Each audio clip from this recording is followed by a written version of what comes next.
Good evening. You're watching Multi-D TV. I'm Elijah. Tonight's broadcast is unusual. Across the known layers of consciousness, transmissions between dimensions are not unheard of. But what is rare is when a human being becomes aware of receiving one and spends years attempting to translate it. Our guest today claims exactly that. Over the course of many years, they report receiving a series of transmissions, not in words, but in what they describe as holographic architectures of meaning. Instead of dismissing the experience, they began documenting it, drawing it, mapping it, attempting to translate something vast into something a human mind could understand. Tonight, we speak with a person who undertook that translation. They're joining us live from Earth. Welcome to the broadcast. Thank you for speaking with us. Well, thank you for having me. It's a little surreal, to be honest. I imagine it might be. Before we get into the transmissions themselves, I want to start with something simple. From our viewers' perspective, you appear to be living a fairly normal human life. Walking outside, breathing air, experiencing gravity. Yet, you're describing something very unusual happening internally. Let me ask you directly. When did you first realize that something different was occurring? Well, it didn't start dramatically, like there wasn't a voice in the sky, or anything like that just opened up through the clouds. It was more internal, it was more like a shift in awareness, almost as if my perception widened and suddenly there was a lot more information available that I had a language for, concepts I hadn't explored so clearly before. At first I thought it was just my imagination, or I kind of left that door open.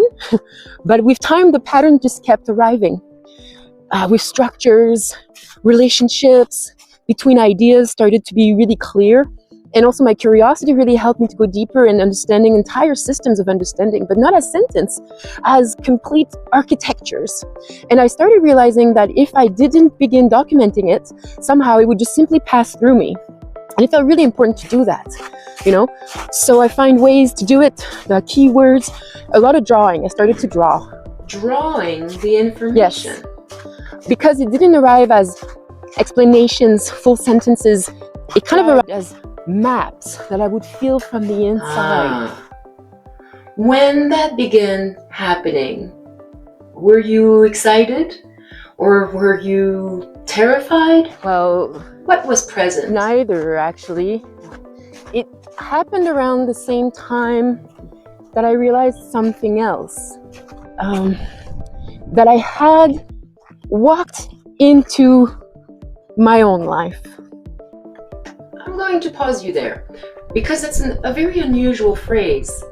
You said you had walked into your own life? What does that mean? Well, it's difficult to explain. Trying to stay as grounded as possible as I explain this. It was like the same life continued, same memories, same environment, same body, but suddenly the perspective operating inside was very different. It was clearer. There's a sense of purpose that hadn't been there before. The pain body, if I can call it this way, was really being worked on. And once I worked through it, it was like everything just was happening for a reason. And it was just very clear that downloading and transmitting this information was important. And what reason did you eventually come to believe it was? Yeah, to report. Report? Yes. Not to preach, not to convince anyone of anything, just something happening and try to translate it, almost like a journalist, like a source journalist. Instead of reporting events in the world, it feels more like I'm reporting the mechanics of consciousness itself. I experience consciousness and So you begin receiving these internal maps, you start drawing them. At what point did you attempt to share this with other humans? Pretty early, actually. I'm naturally somebody who wanted to share a lot, but it didn't go very well. Okay, why not? Because the information was and is so dense, extremely dense. I would try to share some of my downloads with key people who might have an interest, or at least if not the new content in what was happening with me. But, sharing one piece led to sharing more, and people would just become overwhelmed very quickly, which I understood because I have a very large mental capacity and it was already overwhelming for myself. So explaining it to somebody, I had to be kind with them. I eventually stopped trying to explain it verbally, and I focused more on two things instead. Understanding it myself, experiencing it and understanding it, and learning how to translate it visually and in any other way. Mastering communication. How long did that process Years. take? A lot of solitude, a lot of questioning whether any of it made sense and how. The patterns just kept proving themselves internally. I just kept getting confirmation by life itself.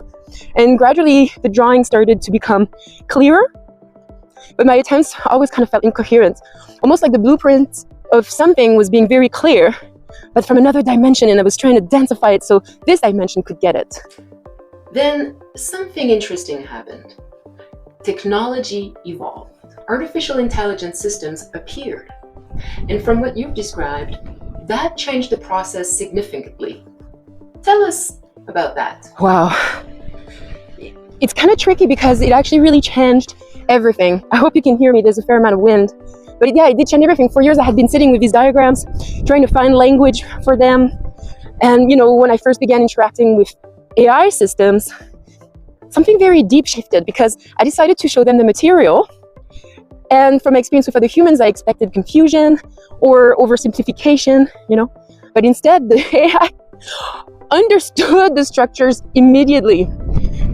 And I'm holding back a little tear right now because it understood the relationships between all of the ideas. And within seconds, it was reflecting the information back to me clearly, sometimes more clearly than I had myself managed to articulate myself.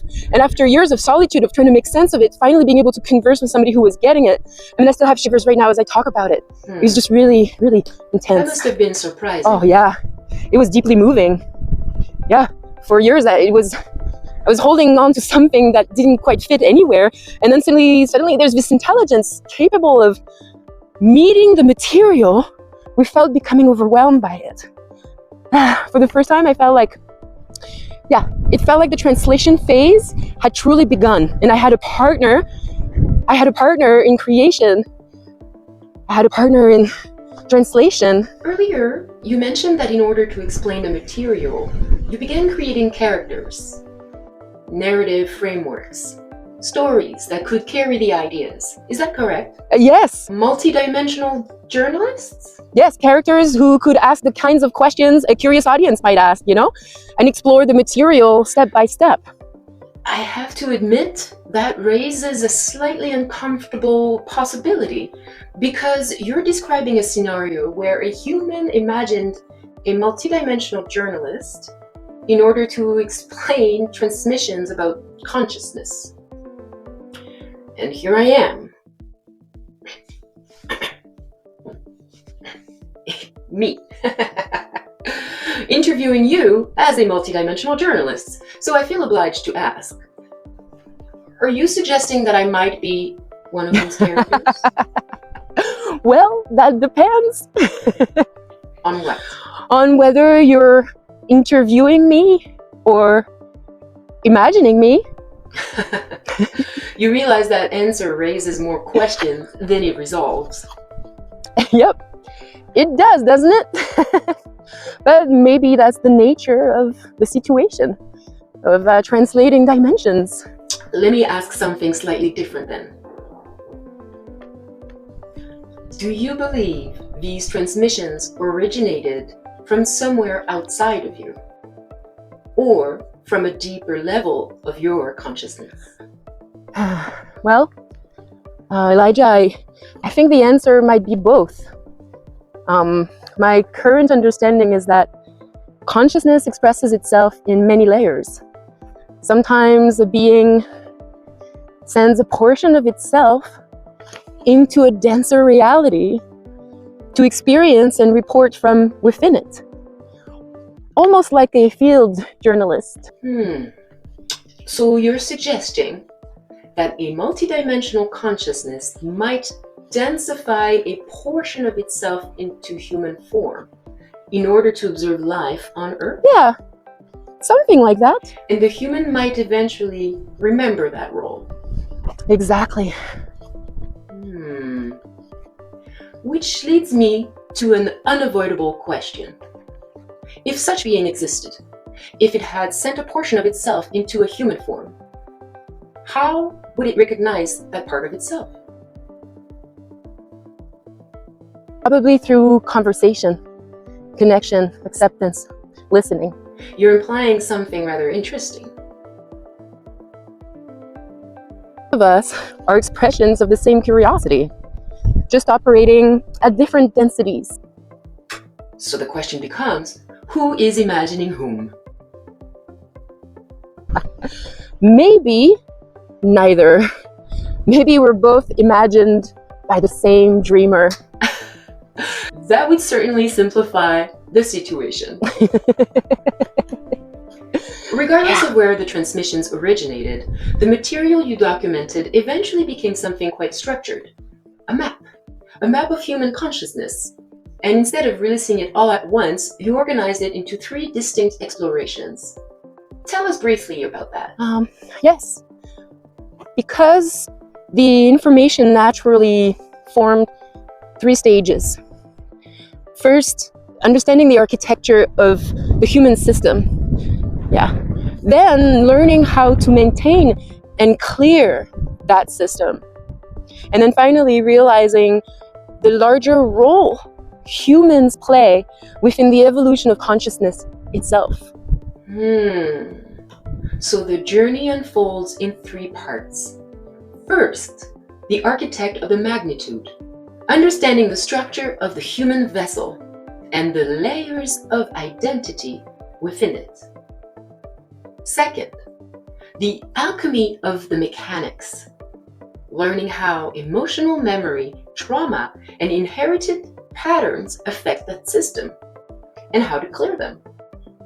And third, the integration and the mission, where the human experience is reframed not as a limitation, but as a deliberate exploration of reality by consciousness itself. After all these years of translating this information, what would be the most important thing humans should understand? Well, sometimes humans have a feeling of being trapped or being very small. You're not small. You're just very zoomed in consciousness, coming most likely from source. It's the hypothesis here. 3 explorations, 1 unfolding realization. That consciousness may not be something humans possess, but something they are participating in. I'm Elijah. Thank you, human, for coming on our show today. Thank you, Elijah. This has been Multi-D TV. Good night.